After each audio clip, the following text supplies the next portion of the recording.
Welcome to Deep Thought. Expand your perception of your environment. Now, in the previous one, I talked about three different levels of human consciousness. One is allegorically, or if you're familiar with brain stems or brain function, the reptile consciousness, right? And that's concerned about itself and its immediate environment. You know, it's more individualistic, extreme individualistic. And then there's the insect consciousness. That's more the consciousness of the group. But both of those two are limited in their perception of the overall environment. Yeah, they understand their immediate environment, but not the overall thing. But then there's a third level of consciousness, the bird, that of the bird. Because what can a bird do? It can fly all over. It can see the big picture, right? And many people want to work to get to at least that level in their lifetime. At least, I'm saying at least. There's 4 other levels of consciousness. You know, even beyond the bird. But that's another conversation. But you want to expand your perception. You want to be like that bird. You want to see everything in your environment. You can't be stuck in a bubble. You have to go beyond it. You need to see everything because, as I was saying in the last one, yeah, you can have that bubble, or as I prefer to say it on a more positive thing, that sanctuary. But you need to know, okay, what's coming that can attack that sanctuary? What can affect it? Now, this is on so many levels in the real world. Like, yeah, you might live in a nice neighborhood, right? You might have a nice home, nice neighborhood, nice and peaceful. You need to know what's immediately outside that neighborhood. Or you need to pay attention what's even going on within it. You need to have a perception outside of your immediate zone. And then even a perception of everything happening. Because even if you're in a bubble, even if you're in a sanctuary, you still might not see everything. You know, human consciousness only goes so far. You know, we're only conscious of certain things. We don't necessarily see everything. I'll give you an example of this, right? And my favorite example is if, say you need a new place to live, right? Say you need either looking for a home or you need a new place to stay, right? Now, say you drive in every place, and before you didn't need a place to stay, so you didn't pay attention to any for rent signs or anything, or any openings or people. You didn't see it. Like, you might have seen it, but you didn't really register it consciously. You might have seen something like, oh, yeah, we got move-in specials, and you just like, you thinking about something else, even though you see it, but it registers in your subconscious, right?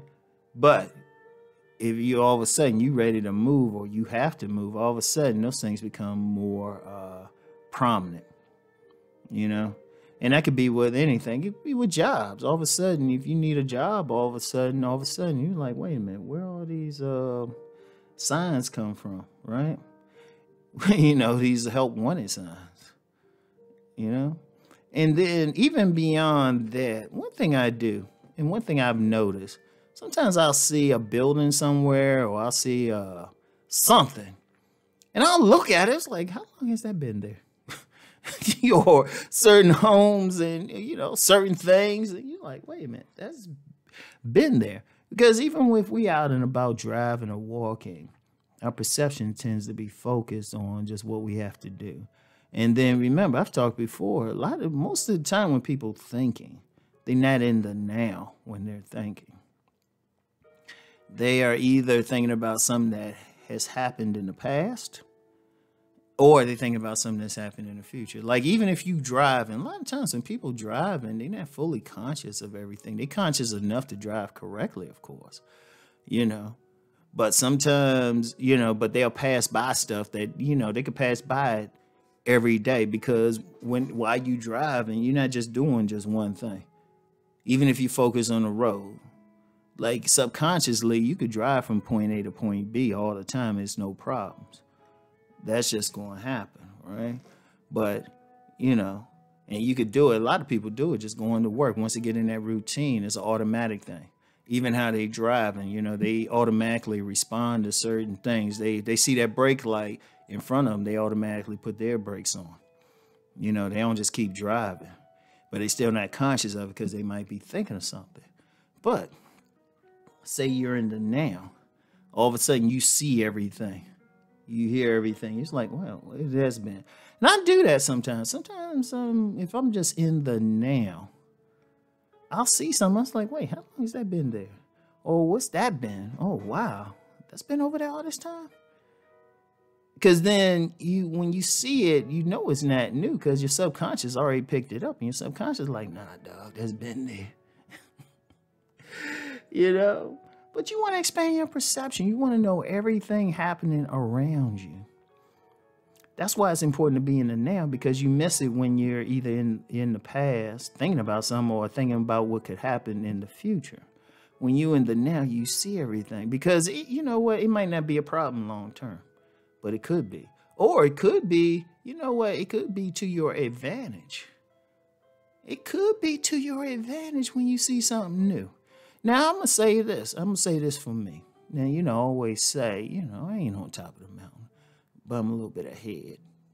You know, one thing I've always paid attention, just how I grew up, I learned I had to pay attention to everything. You know, it's not as bad now. It's not as bad now. So, you know, I'm slipping just a little bit.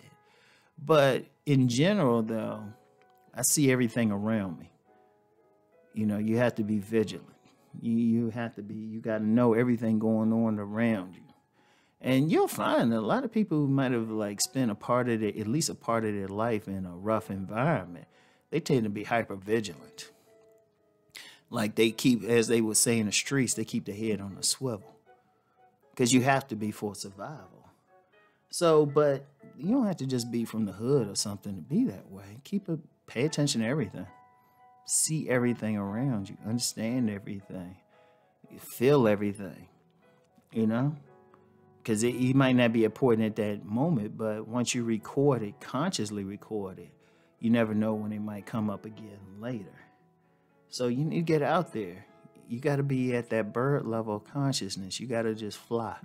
You know, one of the things I do is sometimes, whatever area I'm in, sometimes I take different paths to something, you know, just to see everything. Or sometimes if I just have some time, I might say, I wonder what's down this way, and go see it. It's a very important thing. I might do that today too. But anyway, I want you to keep all that in mind. All right. So anyway, expand your perception of your environment. So peace and blessings, everyone.